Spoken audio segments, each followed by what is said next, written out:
Japan believed geography itself could win the war. Across the Pacific, its leaders studied maps and chose islands that seemed perfectly placed to stop any American advance. Positions like Rabaul and Truk Lagoon were seen as anchors of a defensive line stretching across thousands of kilometers of ocean. On paper, it looked brilliant, an outer shield that would force any enemy into costly, exhausting battles. The idea was simple: turn these islands into fortresses so strong that attacking them would be too expensive. Fill them with artillery, bunkers, and soldiers ready to fight to the death. If the United States wanted to reach Japan, it would have to break through every one of these positions, and with each battle, the cost would grow higher. This thinking was shaped by early success. After the surprise of the attack on Pearl Harbor, Japan expanded rapidly across Southeast Asia and the Pacific. Bases fell quickly, enemy forces were pushed back. The empire grew at a speed that made it seem unstoppable. Each captured island became another piece of a defensive network that leaders believed could not be broken. But beneath this confidence was a dangerous assumption that the war would be fought on Japan's terms. Japanese planners expected direct confrontation. They imagined American forces landing on beaches, advancing into fortified positions, and suffering heavy losses at every step. In their minds, victory would come not from mobility, but from endurance. What they underestimated was how much warfare had changed. The Pacific was no longer just a map of islands. It was a battlefield dominated by ships and aircraft. Control of the sea and sky could decide the fate of an island long before any soldier set foot on it. A fortress was only as strong as its connection to supplies, reinforcements, and communication. And that was the hidden flaw. Every island Japan fortified needed a constant flow of resources. Food, ammunition, medicine, fuel, all of it had to be shipped across vast distances of open ocean. The more territory Japan controlled, the more difficult it became to sustain. What looked like a powerful defensive ring was actually a fragile network stretched thin across thousands of kilometers.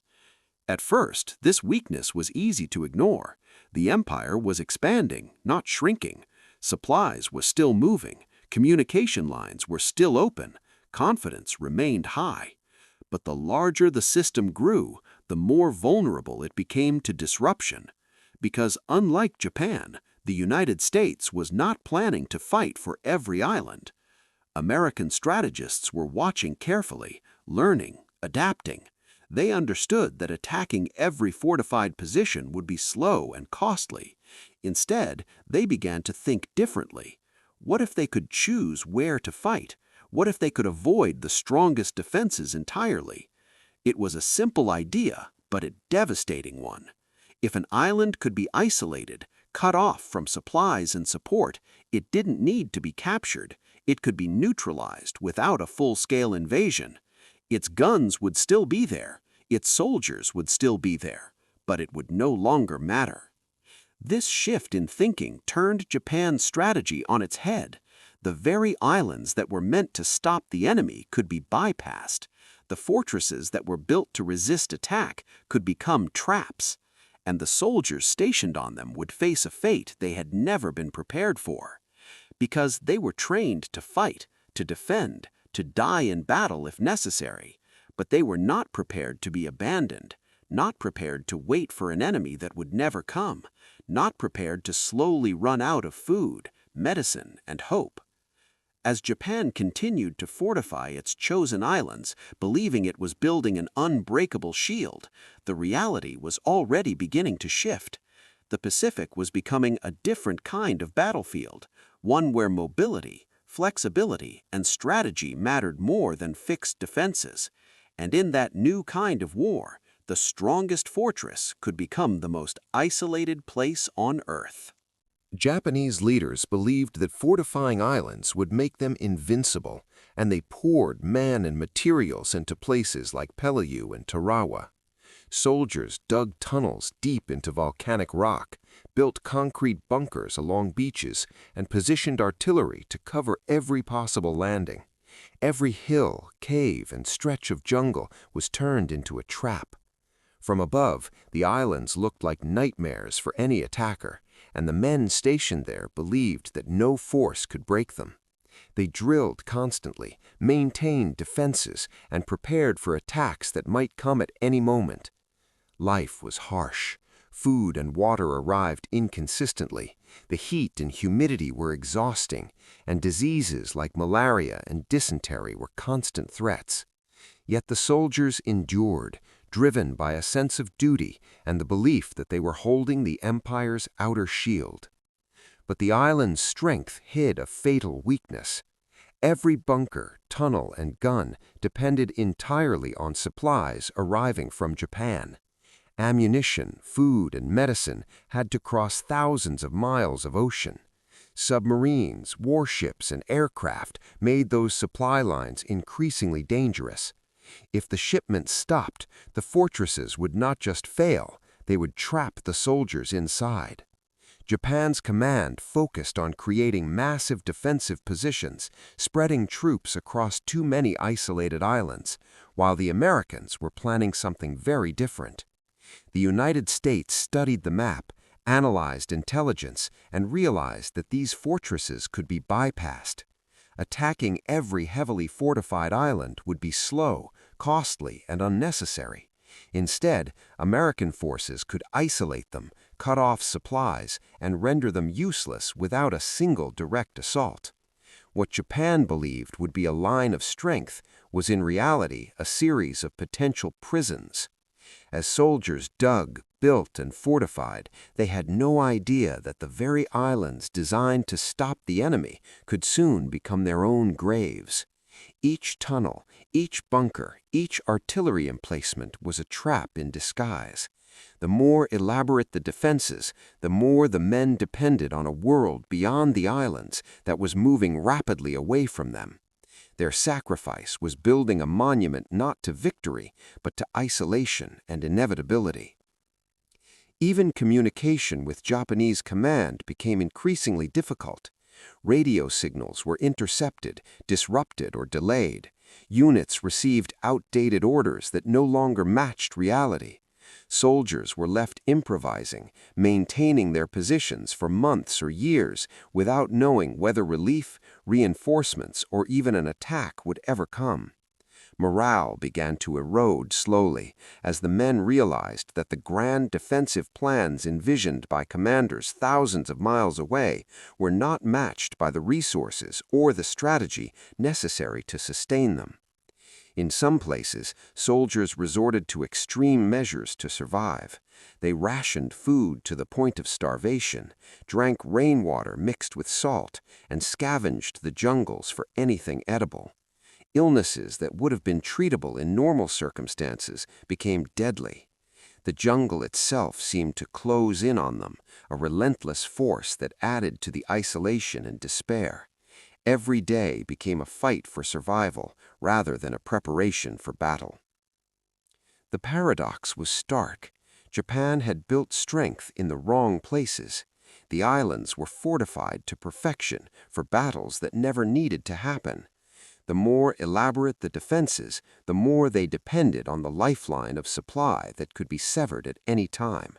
What was supposed to be a shield was quietly becoming a trap, and the men who lived and worked there were about to pay the highest price for their country's miscalculation. Soon, the war would demonstrate just how deadly that mistake could be. The islands meant to halt an empire's enemies were about to trap tens of thousands of its own soldiers, abandoned by circumstance and strategy in a way no one on either side could have fully imagined. The fortresses were magnificent, the defenses clever, and the determination of the soldiers unwavering. But the ocean was vast, the enemy adaptable, and Japan's strategic vision tragically flawed. While Japan built its fortresses, the United States developed a strategy that would make many of them irrelevant. American planners studied the Pacific not as a collection of static positions, but as a fluid battlefield. They realized that attacking every heavily fortified island would be slow, costly, and unnecessary. Instead, they identified which islands truly mattered for advancing toward Japan and which could be bypassed, leaving the rest isolated and cut off. This approach became known as the island hopping strategy, and it changed the course of the war in ways Japan could never have imagined. Commanders like Douglas MacArthur in the Southwest Pacific and Chester Nimitz in the Central Pacific understood that airfields, harbors, and naval bases were far more valuable than every defensive position a Japanese soldier held. If they could capture the key islands, they could project power across the ocean, cut supply lines, and isolate Japanese garrisons. The fortresses that Japan had spent years building could remain untouched, and yet their soldiers would slowly starve, weaken, and become irrelevant to the larger war effort. This strategy required intelligence, precision, and patience. Reconnaissance flights revealed the layout of fortifications, intercepted communications highlighted supply lines, and submarine patrols threatened the lifelines of Japanese troops. Every bypassed island became a puzzle piece in a larger plan to dominate the Pacific without unnecessary bloodshed. The Americans were willing to take casualties, but they understood that some victories could be won without direct combat. The consequences for Japan were immediate.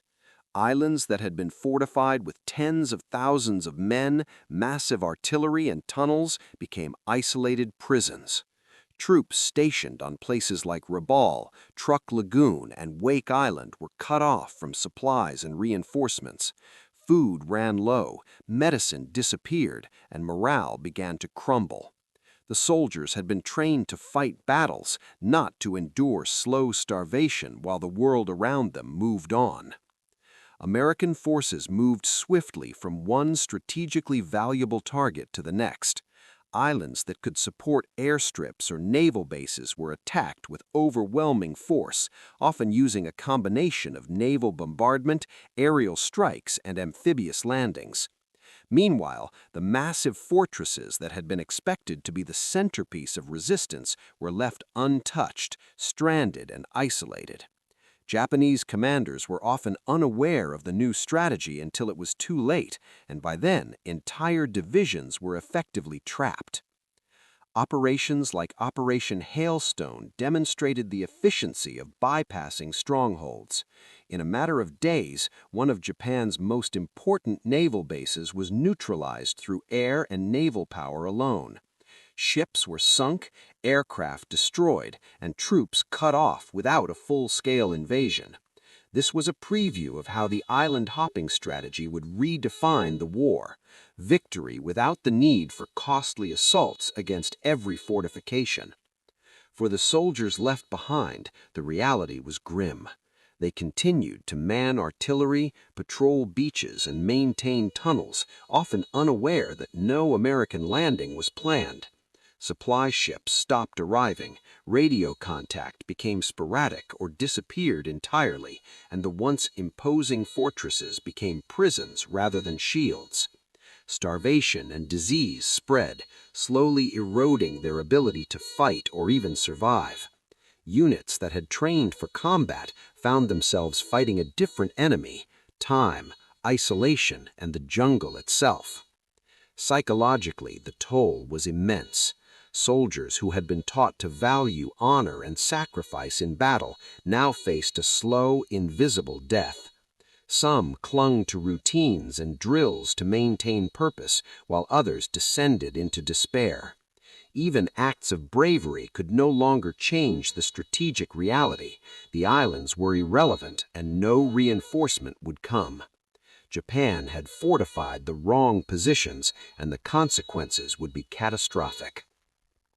The Americans' choice to bypass strongholds also revealed a larger truth about modern warfare. Control of the ocean, dominance in the air, and the ability to project power at range mattered far more than any static defensive line. The Japanese emphasis on fortification and rigid defense had ignored these realities, and their mistake was becoming painfully clear. By moving around fortified islands, the United States preserved its own forces and minimized unnecessary casualties. At the same time, it turned Japanese defenses into liabilities. Every massive bunker, artillery emplacement, and tunnel network that had been built at great cost now trapped soldiers who could not escape or fight effectively. Tens of thousands would perish in isolation, their deaths unnecessary in the larger context of the war. In the Pacific, strategy had overtaken fortification. Speed, intelligence, and flexibility mattered more than walls of concrete or entrenched positions. Japan had built a network of strength that the Americans refused to engage directly, proving that the most impressive defenses could be rendered useless by a superior understanding of how and where to fight. And as the island-hopping campaign advanced, the gap between Japan's expectations and reality widened. Soldiers on these bypassed islands faced the slow, inevitable collapse of their positions, watching the world move on around them. The very fortresses meant to stop the enemy had become tombs for tens of thousands of men, abandoned not by battle, but by strategy. As American forces bypassed fortified islands, the soldiers left behind began to face a grim reality. Their positions were no longer part of an active front. They were isolated, surrounded, and slowly cut off from the world. Supplies from Japan became sporadic or stopped entirely. Food ran out, clean water became scarce, and medical supplies disappeared. Illnesses like malaria, dysentery, and infections spread quickly. The jungle, once a place to hide from the enemy, now became an unforgiving prison. Soldiers trained to fight battles found themselves fighting for survival instead, trapped on islands that had been meant to hold the enemy at bay. The psychological toll was immense. These men had been trained to defend their empire, to hold positions at all costs, and to die in battle if necessary. But no battle came. They maintained patrols, fired artillery, and kept watch as if the Americans would attack, yet the front moved past them. Weeks turned into months, months into years, and many began to understand the terrifying truth. They had been abandoned strategically. The honor of defending the empire became meaningless in the face of hunger, disease, and isolation. On islands like Rabaul, Bougainville, and Wake Island, entire garrisons slowly weakened. Starvation forced soldiers to ration food to dangerous levels or survive on whatever they could find in the jungle. Rats, insects, and plants became part of their diet. Wounds that might have been treatable went untreated. The heat, humidity, and constant stress of isolation drained them physically and mentally.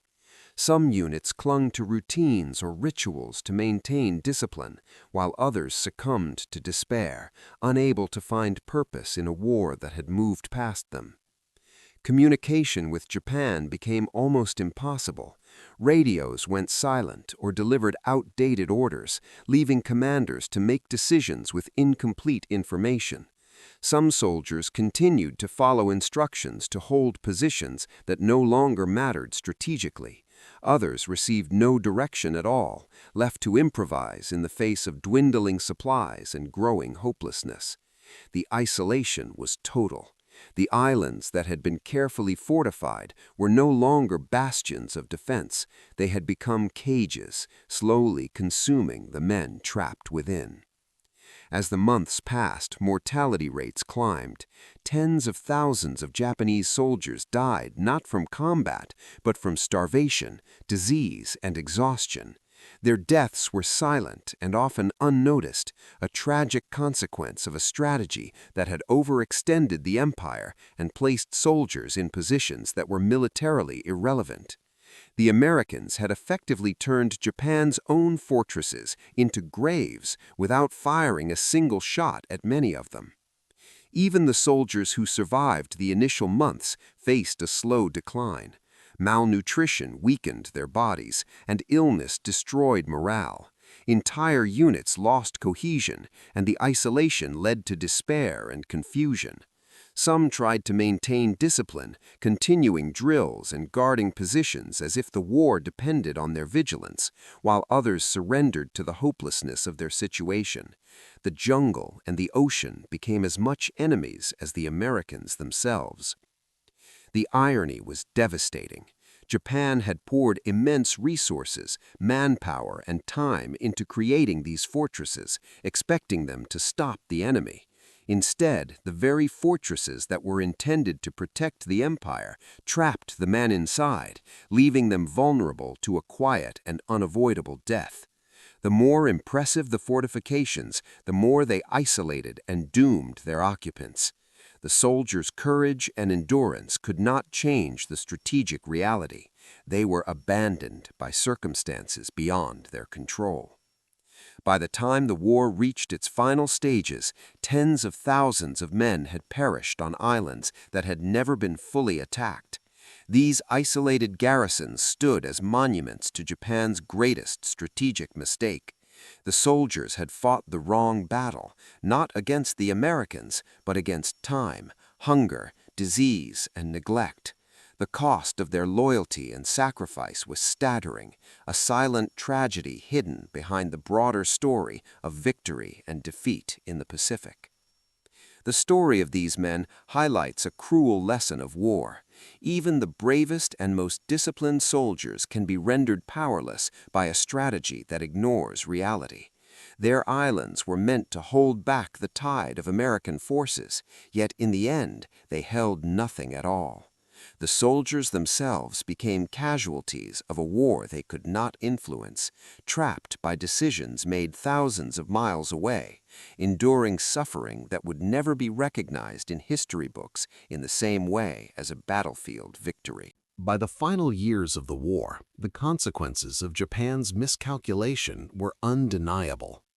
The islands meant to protect the empire had become graveyards for tens of thousands of soldiers.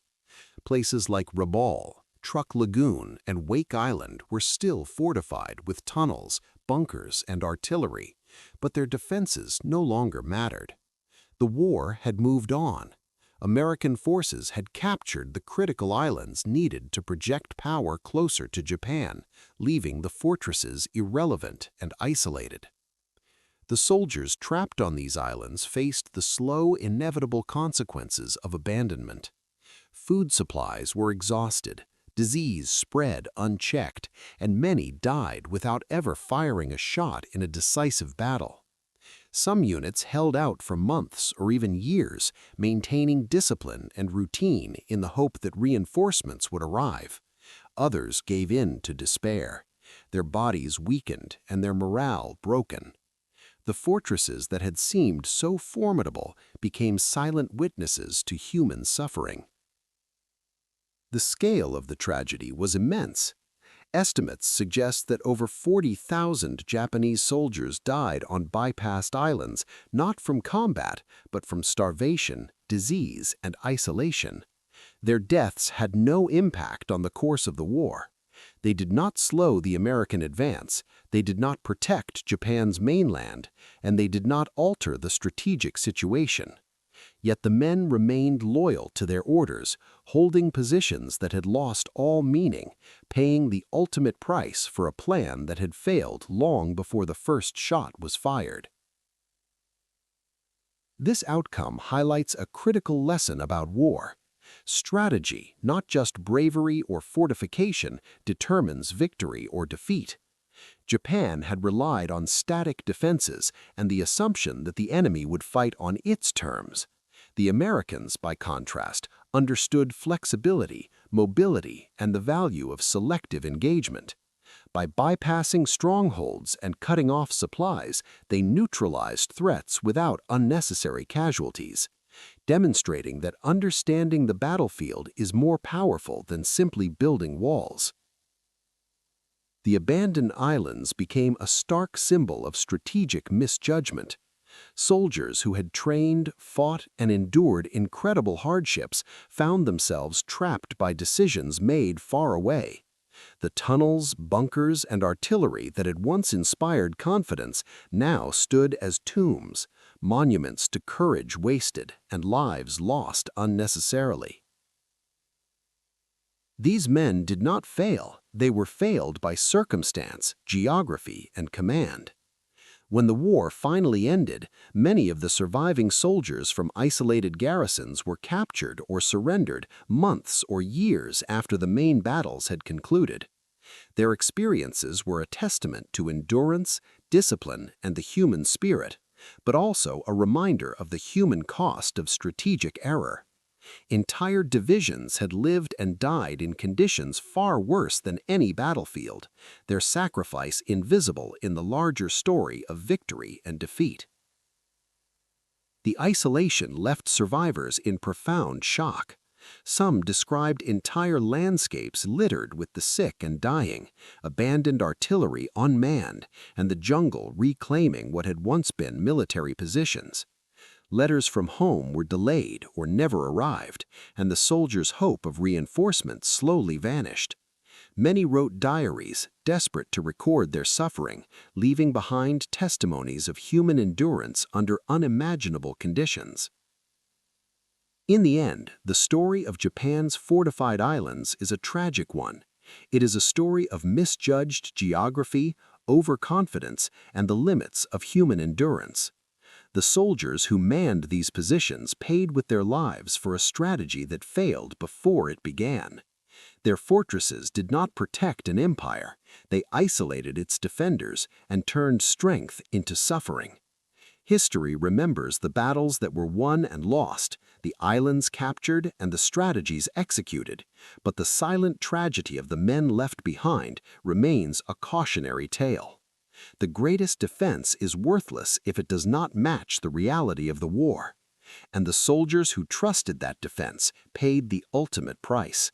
Their stories etched into the islands themselves, abandoned but never forgotten.